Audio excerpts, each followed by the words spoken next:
Be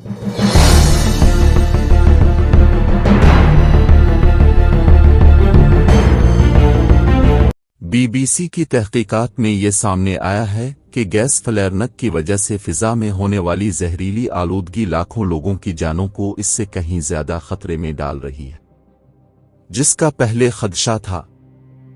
فلیرنگ سے مراد زیر زمین تیل نکالنے کے دوران نکلنے والی گیس کو جلانا ہے۔ فلیرنگ خلیج کے مختلف ممالک میں ہو رہی ہے، اور اس فہرست میں COP28 کا میزبان ملک متحدہ عرب امارات بھی شامل ہے۔ نئی تحقیق میں یہ سامنے آیا ہے کہ اس عمل کی وجہ سے کئی سو کلومیٹر دور تک آلودگی پھیل رہی ہے، اور پورے خطے کی فضا مزید خراب ہو رہی ہے۔ جمعرات سے متحدہ عرب امارات میں اقوام متحدہ کی COP28 ماحولیاتی تبدیلی کے عالمی اجلاس کا ابتدا ہوا ہے۔ متحدہ عرب امارات نے 20 سال قبل معمول کی گیس فلیرنگ پر پابندی لگا دی تھی، لیکن سیٹلائٹ سے حاصل کی گئی تصویروں سے یہ پتہ چلا ہے کہ یہ عمل اب بھی ملک میں جاری ہے، اور اس کی وجہ سے متحدہ عرب امارات کے اپنے باشندے اور اس کے پڑوسی ممالک کے شہریوں کی صحت کو ممکنہ خطرات ہیں۔ BBC عربی کی طرف سے کیے گئے تجزیے سے پتہ چلا ہے کہ پورے خطے میں کئی سینکڑوں کلومیٹر تک یہ خطرناک گیسیں پھیل رہی ہیں۔ تحقیقات میں عراق، ایران اور کویت میں موجود تیل کے کنووں کو بھی حصہ بنایا گیا۔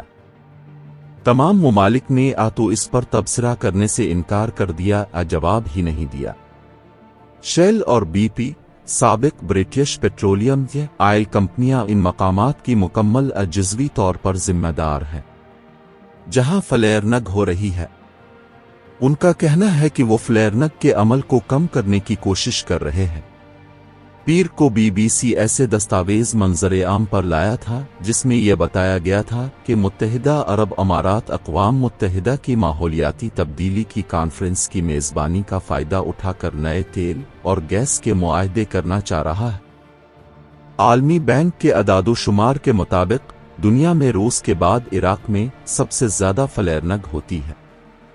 عراق میں تقریباً 18 بلین کیوبک میٹر کی گیس ہر سال جلائی جاتی ہے۔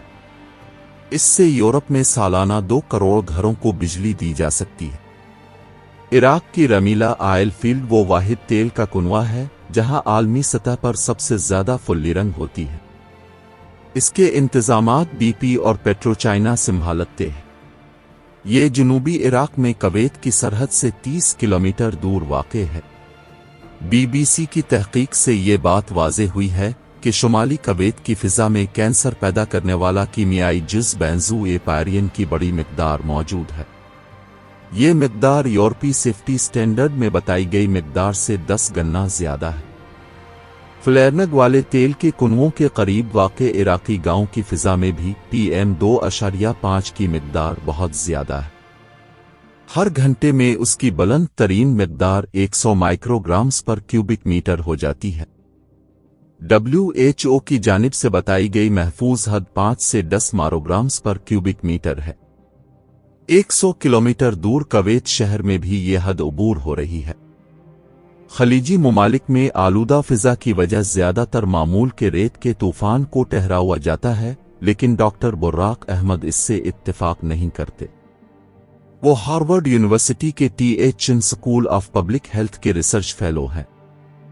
انہوں نے اپنی ٹیم کے ساتھ 2 سال تک کویت کی فضا کا تجزیہ کر کے یہ معلوم کرنے کی کوشش کی کہ اس میں آلودگی کہاں سے آتی ہے۔ وہ کہتے ہیں یہ ہمیں پتہ چلا کہ صرف 40% گرد و غبار صحرا سے آتا ہے۔ انہوں نے بتایا کہ 43% آلودگی تیل کے کنووں اور پاور پلانٹس سے آتی ہے۔ وہ کویت کے اندر بھی موجود ہیں اور باہر بھی۔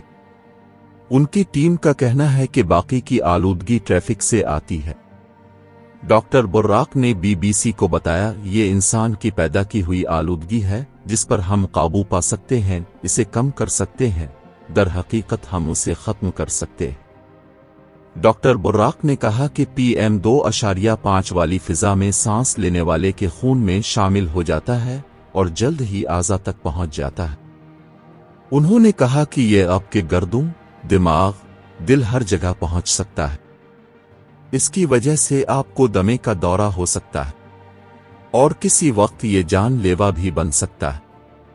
39 سال کے عبد الرحمن الامیری اپنے گھر والوں کے ساتھ کویت شہر میں رہتے ہیں۔ ان کے 2 بیٹوں کو دمہ ہے۔ ان کا 6 سال کا بیٹا جاسم متعدد بار اس مسئلے کی وجہ سے ہسپتال میں ایڈمٹ ہو چکا ہے۔ انہوں نے BBC کو بتایا، پہلی دفعہ جب جاسم جو دمے کا دورہ پڑا تو سانس نہیں لے سک رہا تھا، اس کا رنگ نیلا ہو گیا تھا۔ جاسم متعدد بار دمے کے دورے کی وجہ سے ہسپتال میں داخل ہو چکے ہیں۔ نارتھ ڈکوٹا اسٹیٹ یونیورسٹی میں شعبہ امراض کے ایسوسی ایٹ پروفیسر ڈاکٹر اکشے بھگوتیوالا اس تحقیق میں شامل نہیں تھے۔ انہوں نے ہماری تحقیق کے نتائج کا جائزہ لیا۔ ان کا کہنا تھا کہ اس تحقیق کے تناج فلیرنگ سے خلیجی ممالک میں فضا کے معیار پر ممکنہ طور پر کافی اثرات کو نمایاں کرتے ہیں۔ تاہم یہ جاننے کے لیے کہ اس سے لوگوں کی صحت پر کتنا اثر پڑ رہا ہے، اضافی پیمائش اور تجزیے کی ضرورت ہے۔ عراقی اور کویتی تیل کے کنووں کی ملکیت کافی پیچیدہ ہے۔ اس کی وجہ سے اینی، لوک آئل اور BP جیسی کمپنیاں اخراج ہونے والی گیسوں کے اعداد و شمار ظاہر نہیں کرتی۔ BP خطے کی آئل انڈسٹری کا بڑا حصہ ہے۔ وہ رمیلا الفیلڈ اور کویت آئل کمپنی کا مرکزی کنٹریکٹر ہے۔ کویت آئل کمپنی ملک میں 82% فلیرنگ کا ذمہ دار ہے۔ برٹش پیٹرولیم کے مطابق کویت میں انہوں نے گزشتہ سال 53 ملین پاؤنڈ کمائے۔ BBC کو جواب دیتے ہوئے BP نے کہا، جیسے کہ ہم نے پہلے کہا، BP نے کبھی رمیلا آئل فیلڈ کو نہیں چلایا، نہ ابھی چلا رہا ہے۔ اس کے باوجود وہ اخراج کو کم کرنے میں وہاں کے مرکزی کنٹریکٹر کی مدد کر رہے ہیں۔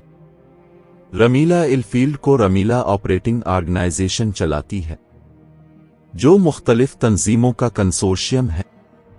اس میں بصرہ انرجی کمپنی بھی شامل ہے، جو BP اور پیٹرو چائنا کی ایک شراکتی کمپنی ہے۔ عالمی بینک کے مطابق گیس کو جلانے کے بجائے اس کو توانائی کے طور پر استعمال کیا جا سکتا ہے۔ اس ٹیکنالوجی کو لگانے کی ابتدائی لاگت بہت زیادہ ہے۔ عالمی بینک نے اندازہ لگایا ہے کہ عالمی سطح پر اس کے لیے $100 ارب چاہیے ہوں گے، لیکن اس گیس کو بیچنے سے ہر سال $16 بلین کی کمائی ہو سکتی ہے۔ رمیلا، قرنا اور زبیر عراق کے 3 سب سے بڑے کنویں ہیں۔ ان تینوں مقامات سے نکلنے والی گیس کو استعمال کرنے کے لیے 2013 میں عراقی حکومت نے شیل کمپنی کے ساتھ مل کر بصرہ گیس کمپنی کی شروعات کی۔ تاہم اس کے بعد بھی عالمی بینک کے اعداد و شمار کے مطابق 2 تیل کے کنووں میں فلیرنگ پہلے سے بڑھ گئی ہے۔ BBC سے بات کرتے ہوئے شیل کمپنی کا کہنا تھا کہ بصرہ گیس کمپنی کا واحد مقصد اخراج ہونے والی گیس کو جلانے کے بجائے کسی اور مقصد کے لیے استعمال کرنا۔ 66% گیس کو نہیں جلایا جاتا، لیکن اس میں اخراج ہونے والی ساری گیس کو جلانے سے بچانے کی صلاحیت نہیں ہے۔ لوک آئل نے BBC کو بتایا کہ وہ عراقی قانون کے مطابق تیل کے کنویں چلاتے ہیں، اور اینی نے کہا کہ وہ گیس فلیرنگ کو کم کرنے کے لیے تعاون کر رہے ہیں۔ پیٹرو چائنا نے BBC کو بتایا کہ وہ BP کے ساتھ مل کر رمیلا میں اس مسئلے پر کام کر رہے ہیں، اور BBC کی طرف سے اٹھائے گئے مسائل پر انتہائی تشویش میں ہے۔